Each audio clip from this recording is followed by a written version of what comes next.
Hi there, I'm Rob Stewart, and we are doing what we do at PBS KVIE, and that is shedding light and bringing light to situations and to continue to focus on injustice and inclusion and just everything else that can help us all together be better human beings. A human being that helps others with being human is Cassandra Pye. I love this lady, and I'm turning to you today just because. Cassandra is with Lucas Public Affairs, but she's also a wife and a mother of 4 fantastic sons. And before we start, if we could just have a moment of silence for everybody who is hurting today, the family of George Floyd, and so many other people.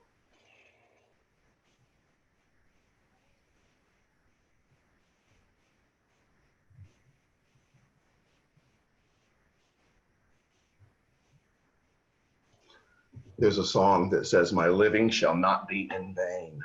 Mm. Talk to me, Cassandra. How are you? Pretty good.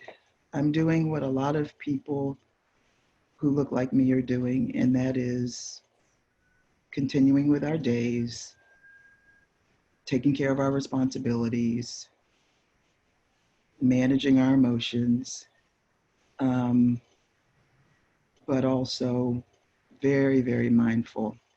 And if I let myself go to that place, it falls apart. And so I'm sure I speak for a lot of people where I just try to stay away from that place. We live downtown now. I think you know that. And so we're out of the burbs. And, Thursday, Friday, Saturday, Sunday, yesterday, we heard a constant whirl of helicopters.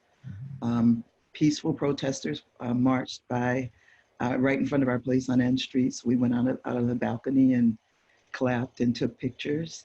And we're not that far from Dogo. And I just share that with you to say that I'm probably more aware and have been more aware of all that's going on than I would have been if we had, stayed out in the comfort of the burbs. And to be honest, I'm in many respects grateful for that, because it hasn't left me. I've not been able to ignore it. And I'm just grateful for that. I guess the other thing I would say when you say, how am I doing? I'm just so very sorry for the Floyd family.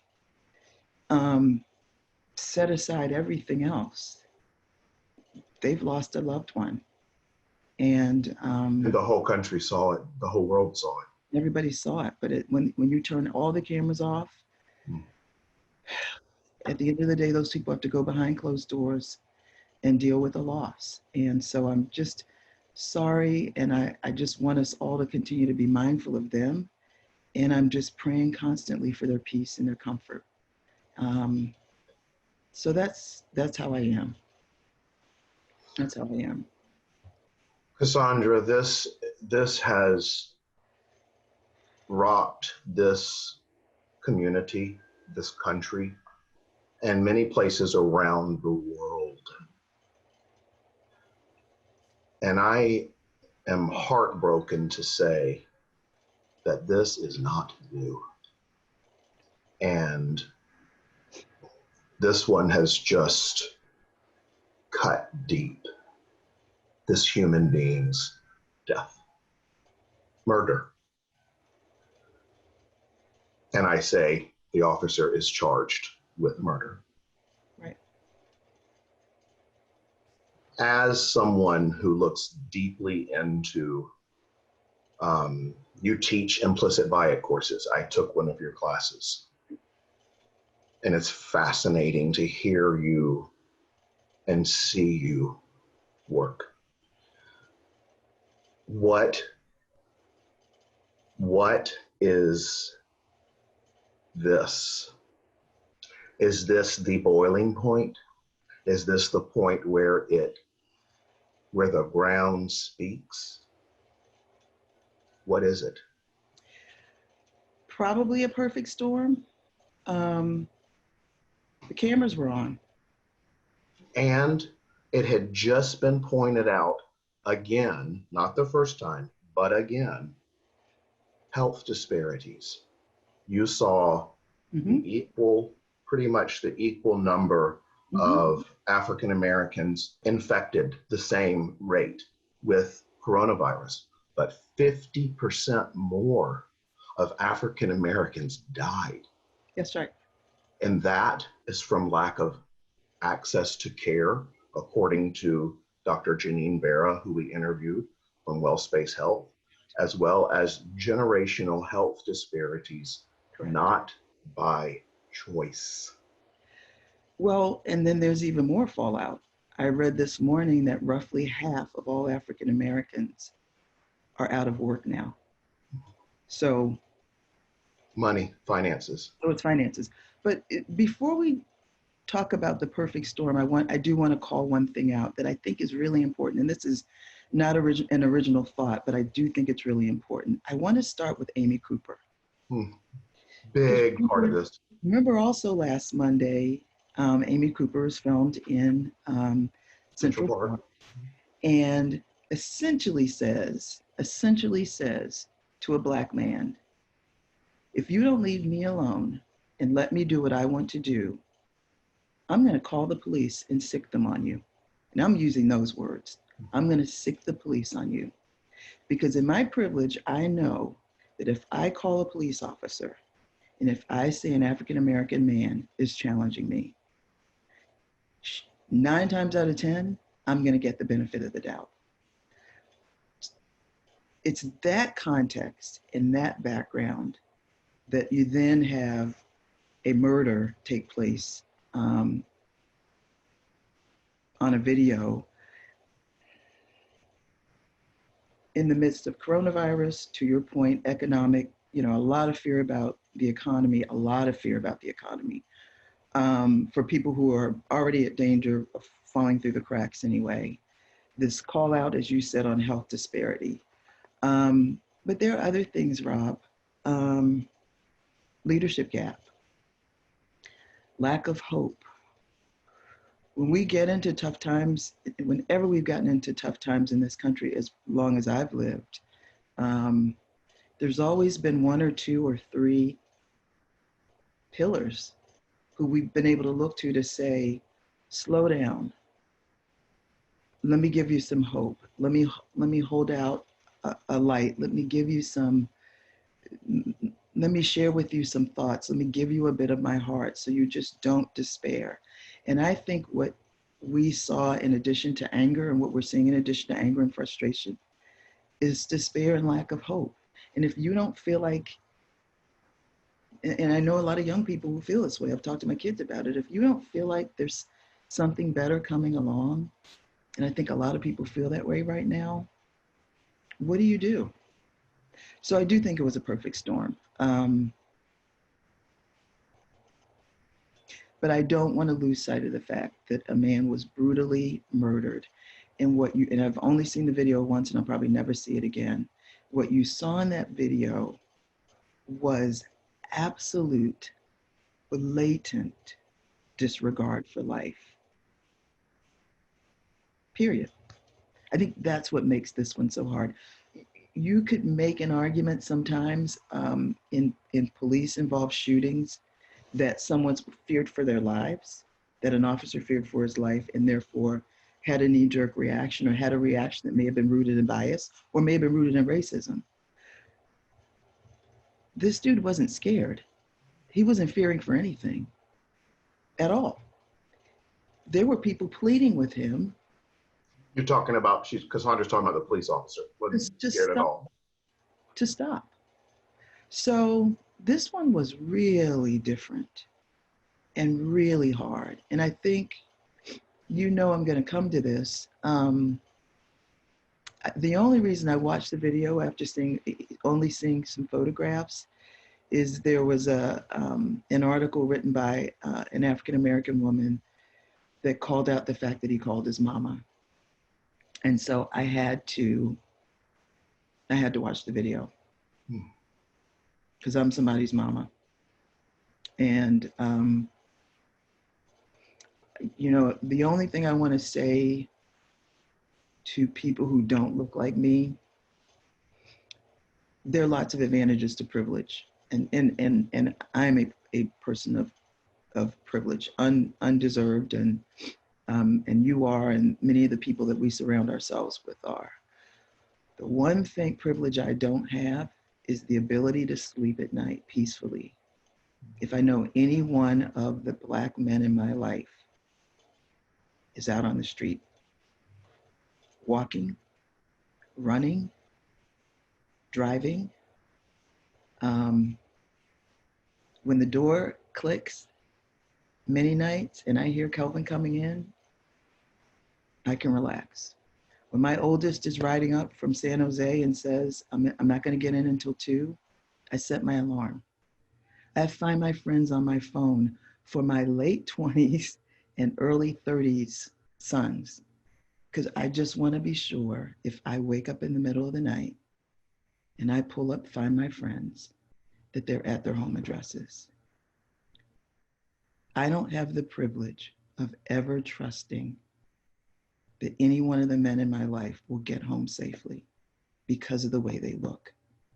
My brother, my pastor, husbands of my friends, I don't have that privilege. And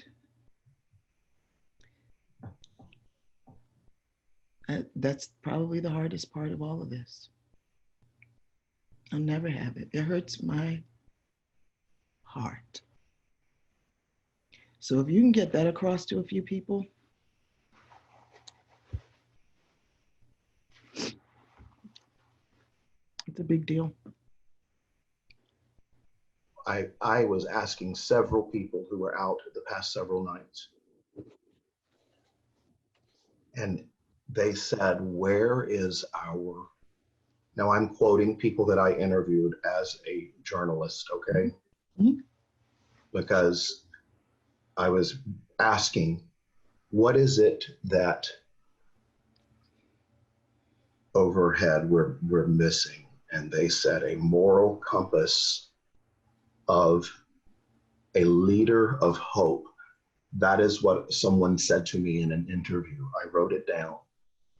I also, someone said to me, we are missing the hope right now that this will end.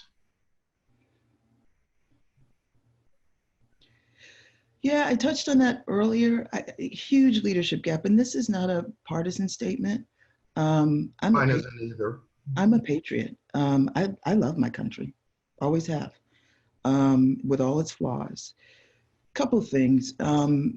Something called the Trust Barometer out, doesn't matter, but it comes out every year and talks about trust in institutions. We've lost our trust in government. We've lost our trust in the media. We've lost our trust in a lot of institutions that used to hold our trust. Law enforcement. So with that institutional leadership gap, you then have to turn to individuals. And because what else do you have? There's also always this need to see examples. You know, we talk about leading by example.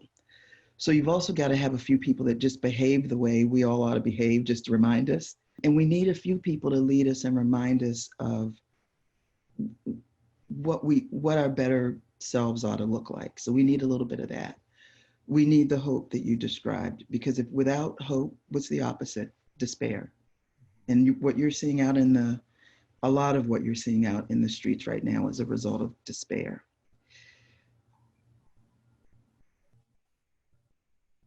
I'm really pragmatic. And so what I've spent a lot of my time these last couple of days thinking about is what's the answer?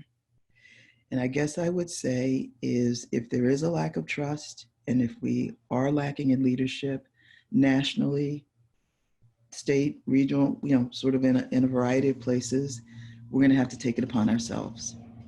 Period. We're going to have to lead ourselves. And what does that mean?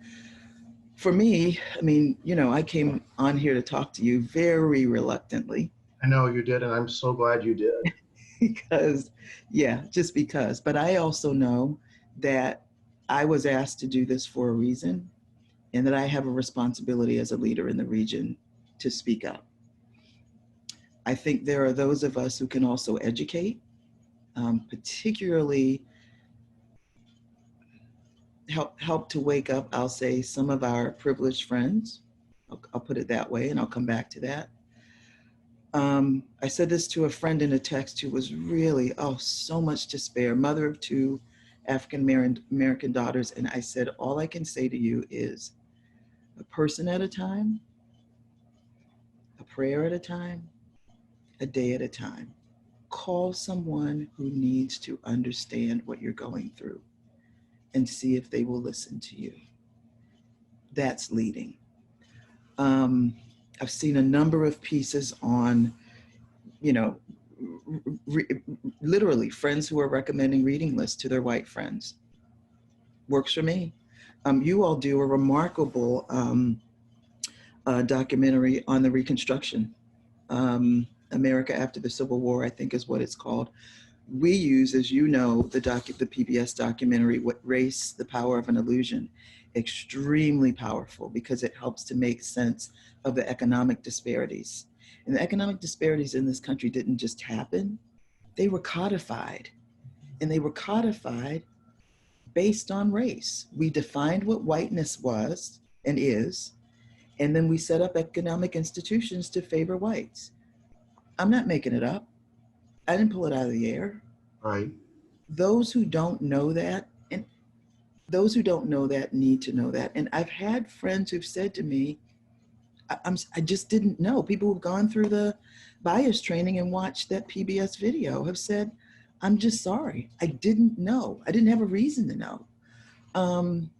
So leading, I think now has to almost be, a person at a time, an individual at a time, because a situation at a time, because Rob, we may not get what we're looking for in terms of leadership in a broader sense for a little while. We may, but we may not. And in the meantime, I feel like I've got to have something to do. And people have called me and said, what can I do? And so I've said, read and learn and be sure you really understand where and how the disparities came about in the first place. I was interviewing Larry Lee, publisher of the Sacramento Observer. Yes. That's been in operation for 57 years. Dear Dan, and his father was... And mom. And mom, prince and princess of a... just great people. And this is a quote just from 2 weeks ago with my interview with him, okay? Okay. And we were talking about the coronavirus, and we were talking about health disparities, but it is so applicable now. And he said, and I'm going to paraphrase his quote, I pulled up the exact terminology of it, but I'm going to just speak it to you. He said, most movements come from the ground up. He said, you've got to have great leaders who are listening. And if they're not listening, then the ground speaks. Those words stuck hard, the ground speaks.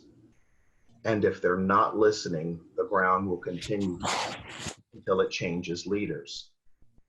In our country and in our community, the level of engagement has to continue and be persistent. Oftentimes we get caught up in emotional things, whether he says, this is quoting Larry Lee, whether it's police brutality or some other alarming disparity that riles us up and gets us involved. But these other areas are impacting our community, and they have been impacting our community for generation after generation. This is not new. Every generation has had to process inequality, and racism in its own way. And it leaves Black women so vulnerable with respect to our husbands and our sons and our brothers, in a way that even white women, well-meaning white men,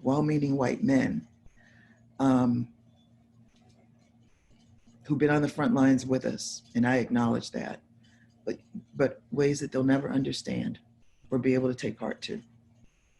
It's a vulnerability and a literally an ache. I am physically at this moment, as I say these words to you, I feel an ache in my heart. And you know, I'm going to tell you something. I do too. And it hurts. And still, it is nowhere compared to the ache that you feel. And that leads me to my next point, is that what can we do? I told you I'm a practical girl, so I have a list. Good, pull it out. My first, I'll go back to individual leadership. We may or may not get the big megaphone carrying leader that we're all hoping for. And I'll tell you something else before I go through the rest of my list. I've been surprised, shall we say, by the people who have reached out to me in the midst of this crisis, but equally surprised by those who haven't. And, you know, I lived in the burbs. You know, I have a lot of friends that live in the burbs. That is not an excuse to not know, to not reach out, to not listen, to not learn, to not try to understand. In other words, just because I hear the helicopters and you don't is not an excuse to not engage. I've been really, I have to say, really, surprised in that, I guess probably not surprised. But that's been interesting for me. And actually, I will use her name. Susan Savage reached out to me on Wednesday afternoon and said, I have no idea what to say to you, but I am thinking about you. I am thinking about your husband. I am thinking about your sons. I know there is very little that I can say or do to bring you comfort, but I just want you to know I am thinking about you. Sometimes that's enough. So I'm gonna, and that's, and for me, that's a person's way of leading. That's leading. That's individual leadership. That's taking responsibility and doing something. So I'm gonna say that a lot to a lot of people who, you know, talk to me these next few days. And might I add, Susan would not call herself a leader. So I just want to say that to you, you know. Not even close. And she wouldn't be horrified, but she wouldn't have expected that I would call her out that way, but it meant that much to me. And it was early in the week. It wasn't once the riots started. It was in the midst of the early morning. It meant just so much to me. So I'm going to say it again, individual leadership. I'm also going to say we've all got an absolute, we've got to learn. We've got to read. If you don't know the history, if you don't understand structural and institutional racism and what that really means, we're all still pretty much locked inside with COVID-19 anyway. Get a book, look at a documentary. But then I'm also going to say what a lot of people are saying, and I mean this to young people in particular: vote. Sounds really simple. Young people will say it doesn't matter. It's not just about national elections. Our state attorney, our DAs, these are all people who are elected at the local level who decide oftentimes whether or not to investigate, whether or not to press charges in instances of police brutality, or in this case, murder. It absolutely matters to vote, period. The last thing I'll say in this, you reminded me when you when you talked about Larry Lee is we've got to support our Black businesses, and not just Black people. We've all got to support Black businesses because Black businesses hire Black people. Black businesses stay in Black neighborhoods and help to keep property values up. They invest in our communities. They support our causes. Um, you know, my mom was, again, invoke my mother's name. My mom was big on, you know, when she came to town, where's the Black hairdresser? Where's the retail shop I can go to?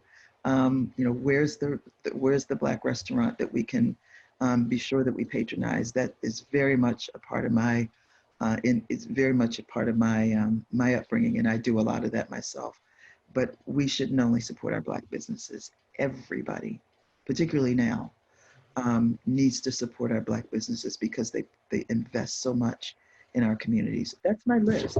Lead, learn, vote, shop. Lead, learn, vote, shop. I've always been, in my life, obsessed with Martin Luther King. I can't read and watch enough of him. And he said, and this was, if I'm not mistaken, this was part of his other America speech in like 1967. And he was talking about protests and riots. So he said, here's the quote, "Let me say, as I've always said, and I will always continue to say, that riots are socially destructive and self-defeating, but the final analysis of a riot is the language of the unheard." I posted that on my Twitter feed this week. I'm sorry, I didn't see that. It's okay. People riot when they don't believe there's another way to get your attention.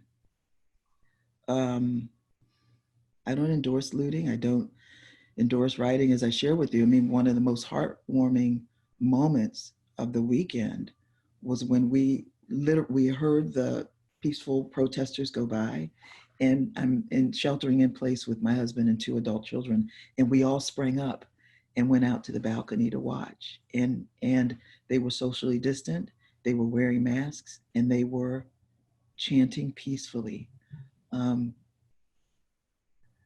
As you and I both know, the darker it got, As night came on, you know, the majority of the peaceful protesters went home. Let's just be honest about that. But to your point, and the reason I posted that same quote on my Twitter feed is because of the despair that we talked about earlier. What is the opposite of hope? It's despair. And because there's no other way to get your attention. I still want to bring us back to last Monday and the fact that we witnessed the murder of a Black man, where the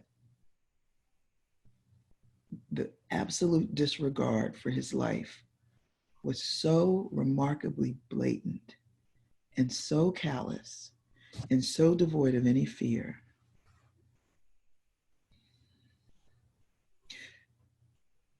So I'm praying that we get the tempers down, put the fires out, because I don't want that to take away from what happened. There was a life lost.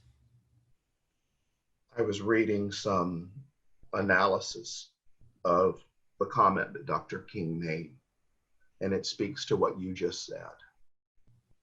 And when he said, in the final analysis, the riot is the language of the unheard. The analysis said, and the multiple people that weighed in on that speech and those words, is that, yes, just like you said, the looting and the fires and the part that came after, Right. which is wrong. And I think by all accounts, that's not all accounts, but by most accounts, when it crosses into that, that's the opposite of peace. That is the opposite of peaceful protest. Right. But it comes on the heels of the protest of the unheard. So it is the longer this analysis said about Dr. King's speech, the longer someone feels unheard, the bigger the protest. And then guess what? Right. Ripple effects continue. Right. And that's what this was referring to as the rioting. That's right. And destructiveness. There's a scripture. Accurate? Do you think that I got that right? Or that it builds up? Yeah, that's also what, because I want your opinion on that quote too. I have two points of view. One is, this, I'm a person of faith, deep faith. And so what I think of first whenever I see violence is, number one, vengeance is mine, saith the Lord. But more to the point, wrath does not produce righteousness. Mm-hmm. And I have to repeat that to myself. Wrath does not produce righteousness. Several people have also sent me really remarkable testimonials around Christ turning the tables over in the temple when he got angry, and making a comparison to what's happening in the community, in our communities, not just our community, but communities all around the nation. I think what Dr. King is saying, I think what you're saying, I think perhaps even what scripture is saying is wrath is wrath, and it comes from something. In this case, to Dr. King's point, it comes from an element of our population really believing there is nothing, I have despair, and there's nothing else I can do. There's really nothing else I can do. And so I am going to loot. I am going to tear apart. I am going to burn. The other part of me feels like our men and boys are being looted. George Floyd, Ahmaud Arbery, they were looted. They were trashed. They were broken. They were smashed. So it's not I'm not condoning it. I can't. But can I understand it? And do I think Dr. King is right? And I think you've characterized it the right way. Yes. People riot when they don't believe there's any other way to get our attention. Again, to our privileged friends, Rob. Most of it unearned. Let's be honest. But to our privileged friends, take the time to really understand what motivates that kind of anger. We aren't born that way. There is something that the world does to us that would bring someone to want to grab a microphone in anger and in anguish and just express himself for a moment. And to Dr. King's words, feel like he's being heard. That's why I said learn. Learn is one of my points. Learn your history.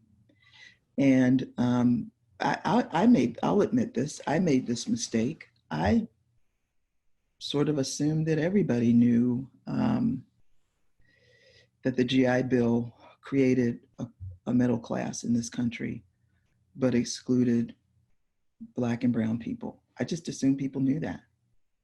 And when you did set up one part of the population for success, and the other you didn't provide any access to that opportunity, you then set one segment of the society up to own a home, build equity, set some of that equity aside to educate their children, to have a college fund, pass that home or homes on, pass that wealth on. You literally created an opportunity for one segment of the population to build wealth and for the other not have access to it. And I can tell you in real terms what that meant for my family, what that meant for my husband's family. Why some of us had to borrow for college and others could pay cash. Um, what that meant in terms of home ownership and property ownership. Um, but here's the kicker: it happened by design. It was codified. Congress passed the act. And that's So, what you meant. But you referenced that right off the top, codified. so to your point, it didn't just start last Monday. This is, and the GI Bill was the 1940s. We haven't even talked about the sins or all the inequities and abuses and atrocities of slavery. But I want to just bring it into just kind of this swath of modern history, the last 100 years, Right. less than 100 years, and what that meant in terms of just building generational wealth on one hand and excluding Black and brown people on the other, and what that has meant for our communities. It didn't start last Monday.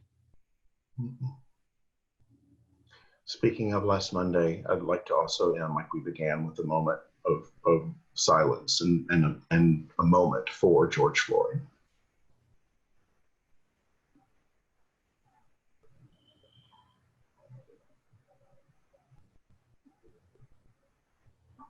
And that no one's living should be in vain. No one. And I love life is so precious. So I want to thank you for being mindful and being present and being smart and doing your homework and for learning. But most importantly, I think probably the most important thing anybody can do right now is listen. And you're a phenomenal listener, and you're taking it in, and you're doing something with it. And I appreciate that, and I love you for it. I really mean that. I love you too, and that was very kind of you to say. And I think that listening needs to be every human's superpower. We need to listen. Yes. Yes. And I have to tell you that you are someone, I am a life changed by you. And I love you very much. Cassandra Walker Pye. I send my love to you and your husband and your sons. You have the coolest sons. They're just such, I love those guys. Every time I see them, they light up your world. There is a saying that your children represent a piece of your heart out walking around. And that's true. So thank you That's for beautiful. listening to children too. Bye, friend.